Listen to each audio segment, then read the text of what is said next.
बाबा जी की प्यारी साध संगत जी, आप सभी को प्यार भरी राधा स्वामी जी संगत जी, आपका हमारे YouTube चैनल महिमा अपार में स्वागत है जी।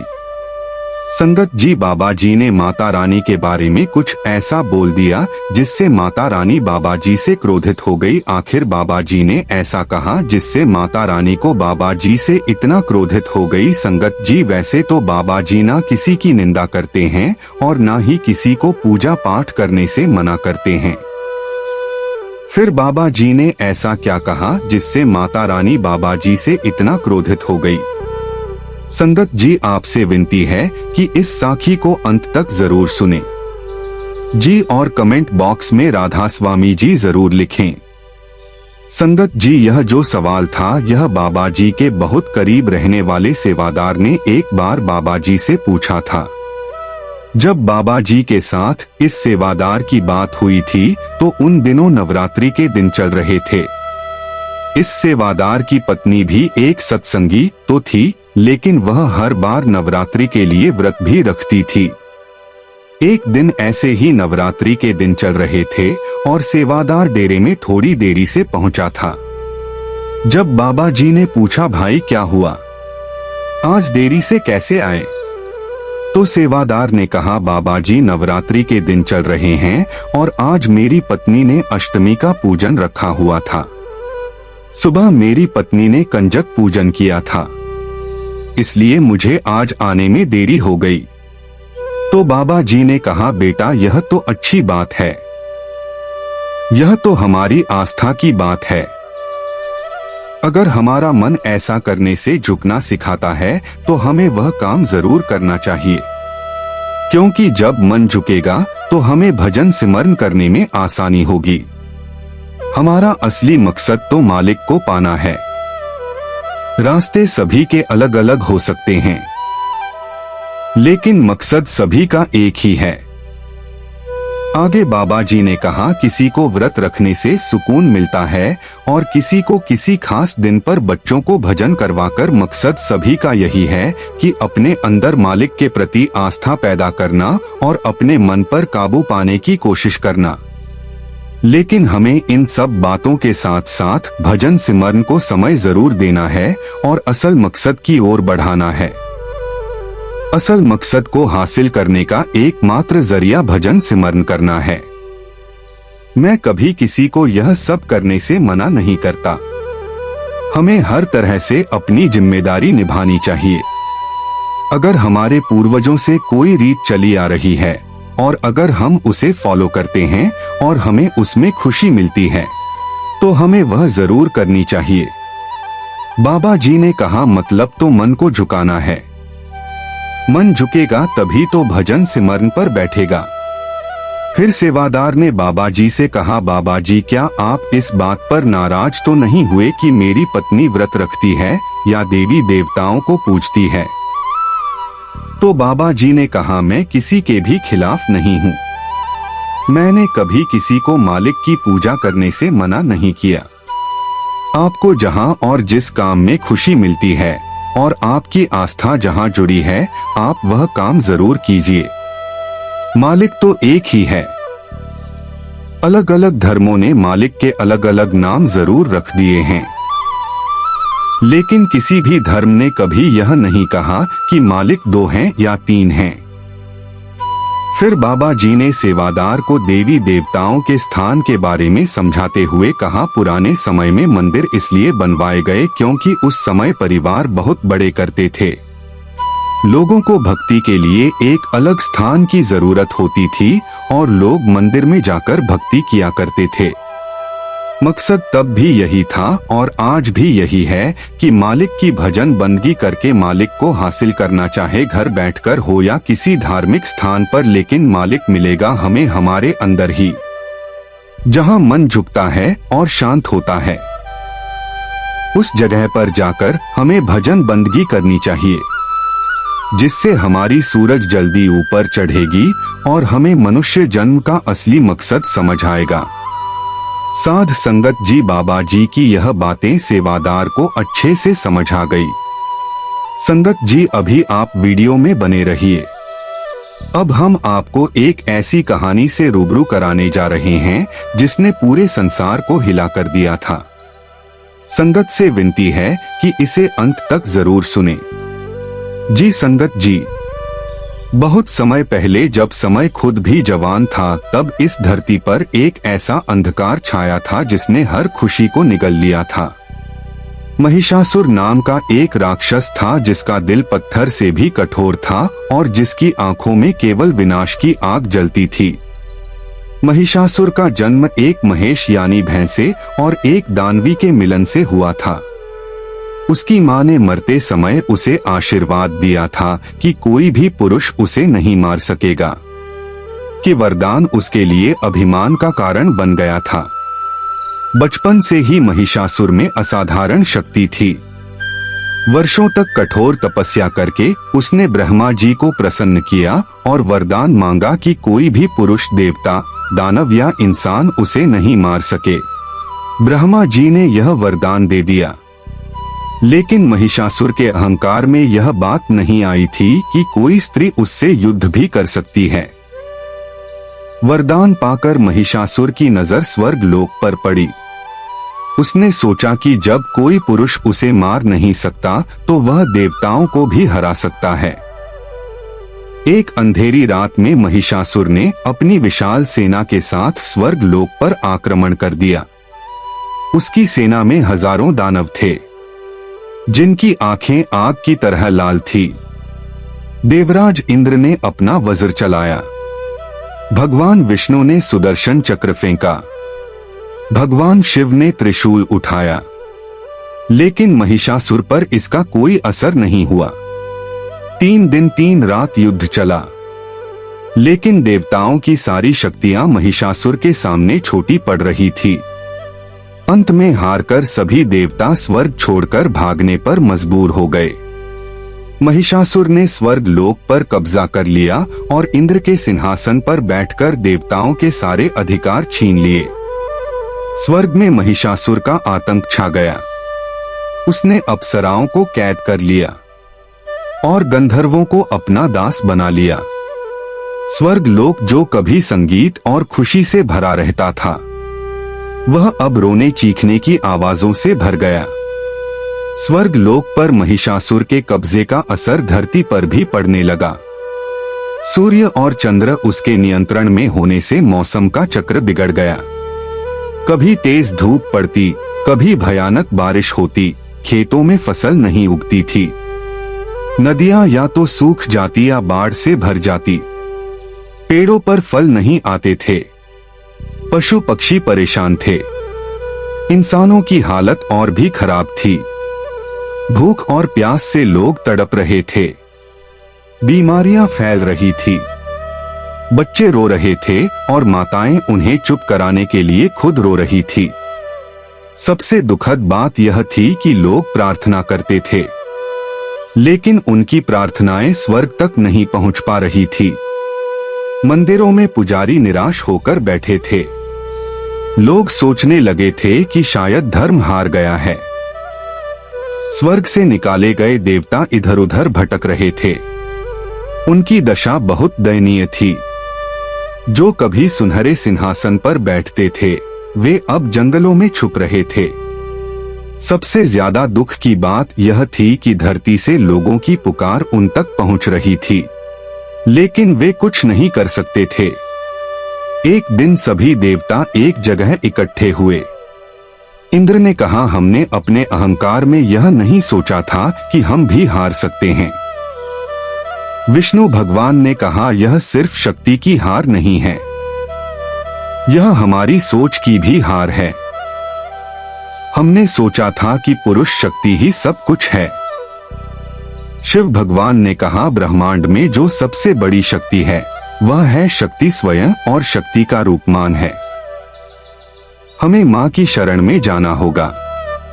सभी देवताओं ने निर्णय लिया कि वे आदि शक्ति मां भवानी के पास जाकर विनती करेंगे। हिमालय की सबसे ऊंची चोटी पर जहां बर्फ हमेशा चमकती रहती है और हवा में दिव्यता का एहसास होता है, सभी देवता इकट्ठे हुए। उनके दिल में भक्ति थी और आंखों में आंसू थे।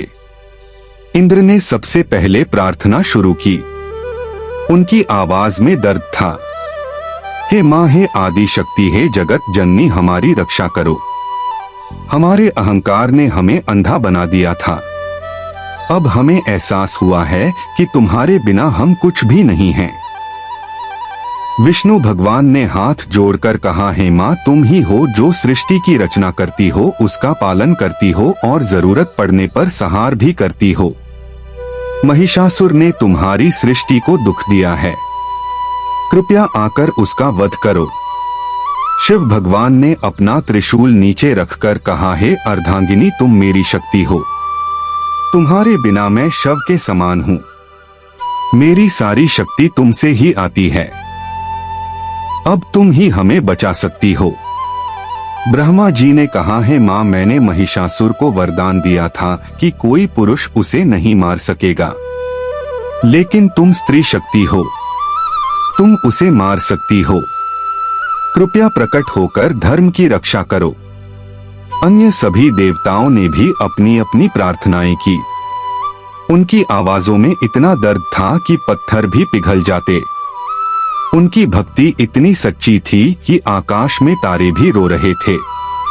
3 दिन 3 रात तक लगातार प्रार्थना चलती रही। देवता ना खाते थे ना सोते थे, बस मां को पुकारते रहते थे। उनके आंसुओं से हिमालय की बर्फ भी गीली हो गई थी।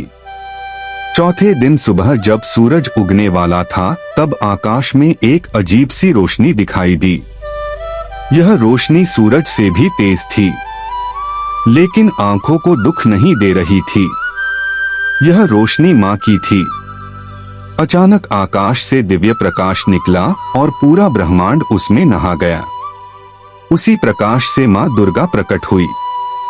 उनका रूप अलौकिक था। आंखों में करुणा और शक्ति दोनों झलक रही थी। उनके 10 हाथ थे और हर हाथ में एक अलग हथियार जो सुरक्षा का प्रतीक लग रहे थे। मां दुर्गा को देखते ही देवताओं का भय मिट गया और उनके दिलों में आशा जागी।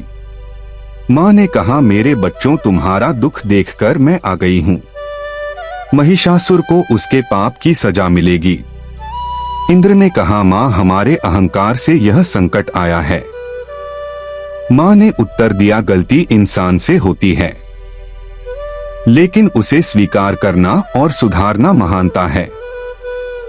अब मैं तुम्हारी रक्षा करूंगी। विष्णु ने पूछा, मां, हमारे हथियार बेअसर हैं, आप कैसे विजय पाएंगी?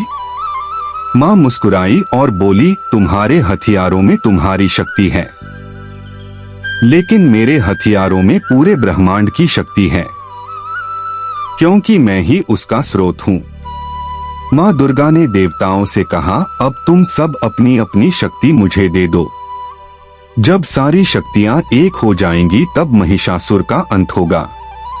सबसे पहले भगवान शिव आगे आए। उन्होंने अपना त्रिशूल मां को भेंट किया। जैसे ही मां ने त्रिशूल हाथ में लिया, वह दिव्य प्रकाश से चमकने लगा। फिर भगवान विष्णु ने अपना सुदर्शन चक्र दिया। चक्र मां के हाथ में आकर सोने की तरह चमकने लगा। इंद्र ने अपना वज्र दिया। वज्र में अब पहले से भी ज्यादा बिजली की शक्ति आ गई। वरुण ने अपना शंख दिया। अग्निदेव ने अपनी आग दी। वायुदेव ने अपनी हवा की शक्ति दी। सूर्यदेव ने अपनी रोशनी दी। जैसे जैसे देवता अपनी शक्तियां मां को दे रहे थे, मां का तेज बढ़ता जा रहा था। उनके चारों तरफ एक दिव्य प्रकाश का घेरा बन गया था। हिमालय के राजा पर्वत ने मां को एक शेर दिया। यह शेर कोई साधारण शेर नहीं था। यह दिव्य शेर था जिसकी आंखों आग जलती थी और जिसकी दहाड़ से पहाड़ हिल जाते थे। मां दुर्गा शेर पर बैठी तो वह दृश्य अद्भुत था। मां की सुंदरता और शेर की शक्ति का मेल देखकर सभी देवता मंत्रमुग्ध हो गए। मां ने कहा, अब मैं तैयार हूं। देवताओं ने खुशी से जय जयकार की। पहली बार कई दिनों बाद उनके चेहरों पर खुशी दिखाई दी। मां ने अपना शंख बजाया। उसकी आवाज तीनों लोकों में गूंज गई। महिषासुर स्वर्ग लोक में इंद्रासन पर बैठा था। तभी मां दुर्गा के शंख की गूंज से उसका कान फटने लगा। उसने सैनिकों से पूछा कि यह कैसी आवाज है। एक सैनिक बोला, महाराज, यह किसी नई शक्ति की आवाज है। महिषासुर हंसते हुए बोला, मैं महिषासुर हूं, मुझसे कोई नहीं लड़ सकता, चलो देखते हैं। वह सेना लेकर हिमालय पहुंचा, जहां मां दुर्गा प्रकट हुई। उनकी सुंदरता देखकर वह मोहित हुआ और उन्हें अपनी रानी बनाने का विचार किया। पर हथियारों और तेजस्वी रूप को देख उसे समझ आया कि यह साधारण स्त्री नहीं है। उसने अपने शक्तिशाली सैनिकों को आगे भेजा, लेकिन मां दुर्गा ने त्रिशूल के एक वार से सैकड़ों दानव मार गिराए। शेर की दहाड़ से आकाश गूंज उठा और धरती कांप गई। महिषासुर को पहली बार भय हुआ। उसने अपना बलशाली सेनापति भेजा जो समुद्र पी जाने जितना सामर्थ्यवान था। पर मां दुर्गा ने सुदर्शन चक्र से उसका सिर धड़ से अलग कर दिया। यह देखकर महिषासुर क्रोध से भर उठा कि एक स्त्री उसकी पूरी सेना को कैसे हरा सकती है। महिषासुर स्वयं युद्ध में उतरा। उसका रूप अत्यंत डरावना था।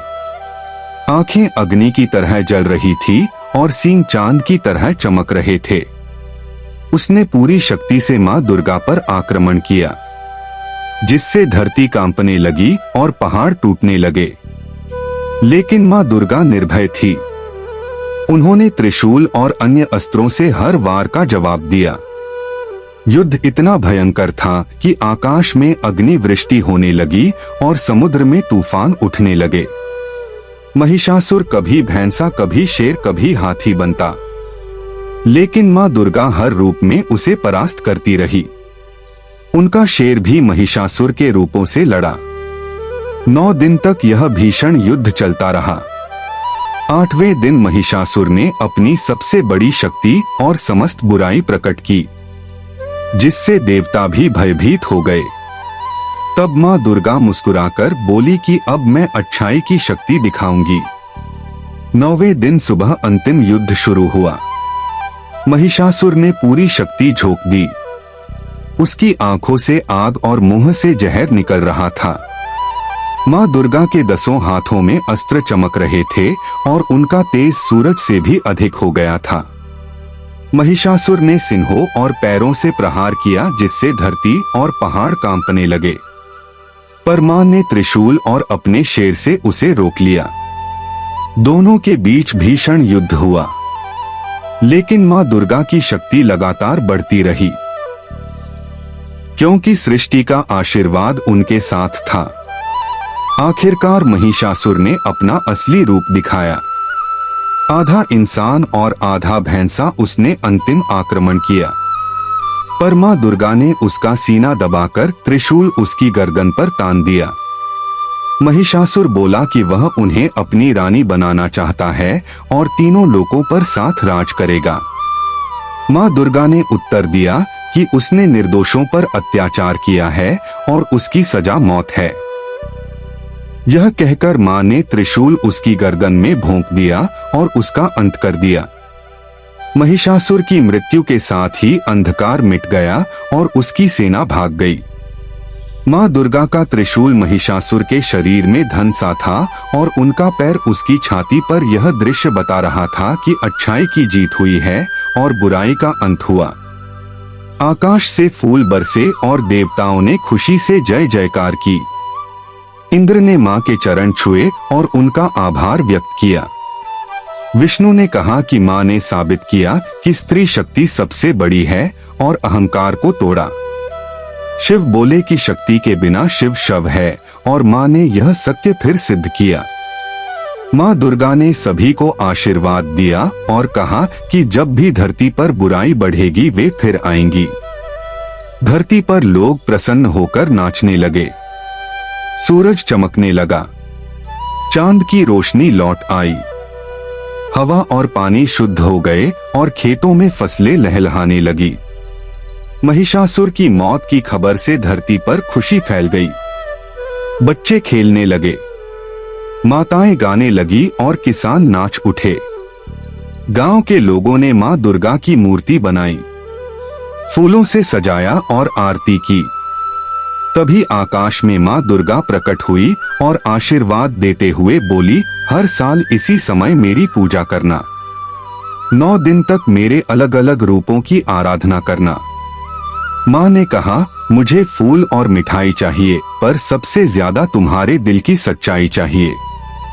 मैं वहीं रहती हूँ जहाँ प्रेम होता है। उन्होंने समझाया कि पहले 3 दिन दुर्गा की, अगले 3 दिन लक्ष्मी की और अंतिम 3 दिन सरस्वती की पूजा करनी चाहिए।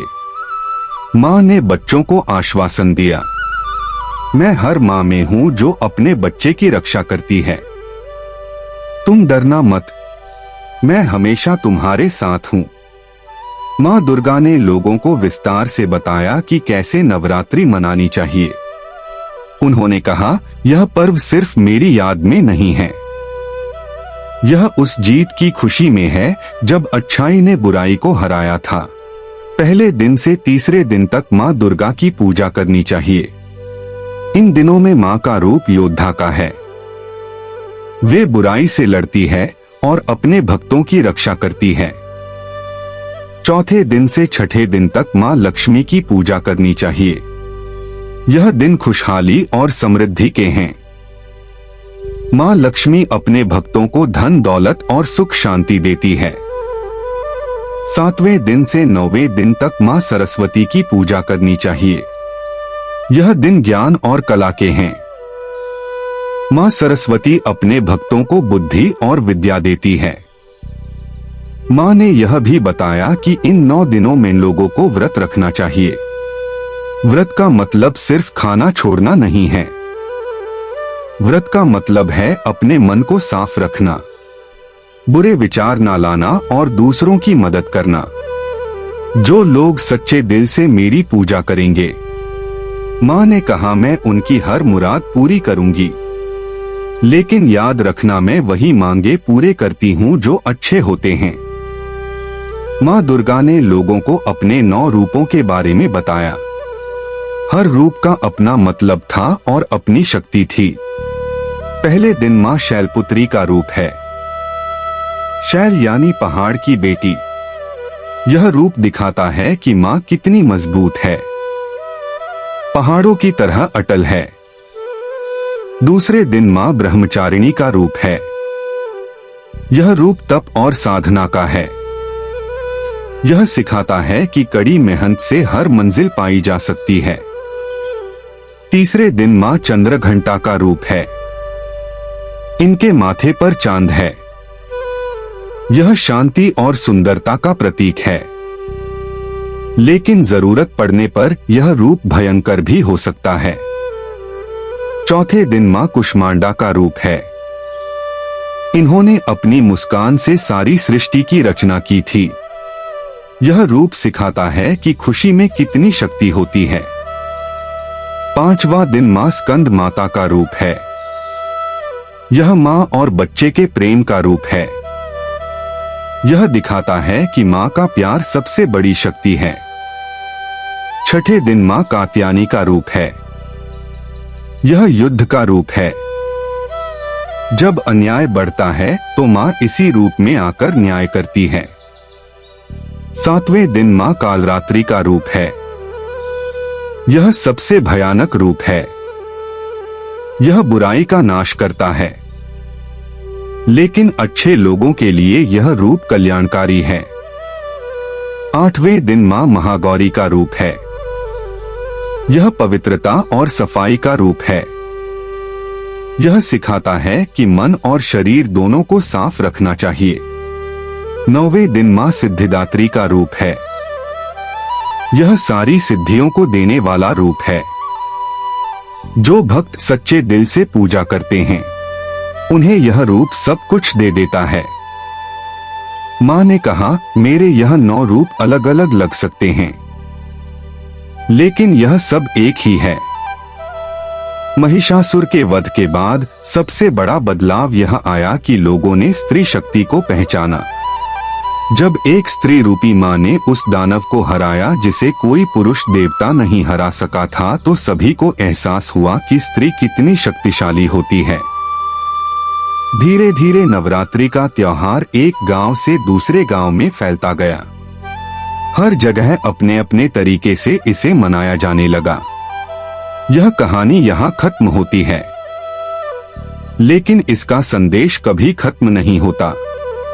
माँ दुर्गा की यह कहानी हमें सिखाती है कि जिंदगी में कितनी भी मुश्किलें आ जाएं, हार नहीं मानना चाहिए। जैसे माँ ने महिषासुर जैसे ताकतवर दुश्मन को हराया, वैसे ही हम भी अपनी मुश्किलों को हरा सकते हैं। यही है नवरात्रि का असली मतलब। यही है माँ दुर्गा की असली पूजा। और इस तरह माँ दुर्गा की अमरगांठा हमारे दिलों में बस जाती है। हमें हमेशा के लिए प्रेरणा देती रहती है कि चाहे जिंदगी में कितनी भी कठिनाइयां आए, अच्छाई की जीत होती ही है। माँ का प्यार हमेशा हमारे साथ रहता है। जय माता दी। मेरी आप सभी भक्तों से विनती है कि अगर आपको वीडियो दिल से अच्छी लगी हो तो वीडियो को लाइक और चैनल को सब्सक्राइब अवश्य कर ले, ताकि आने वाली सभी वीडियो आप सभी तक पहुंच सके। संगत जी, आप यह वीडियो कहां से देख रहे हैं, कमेंट बॉक्स में जरूर बताएं और कमेंट में जय माता दी, राधा स्वामी बाबा जी लिखना न भूले। राधा स्वामी जी।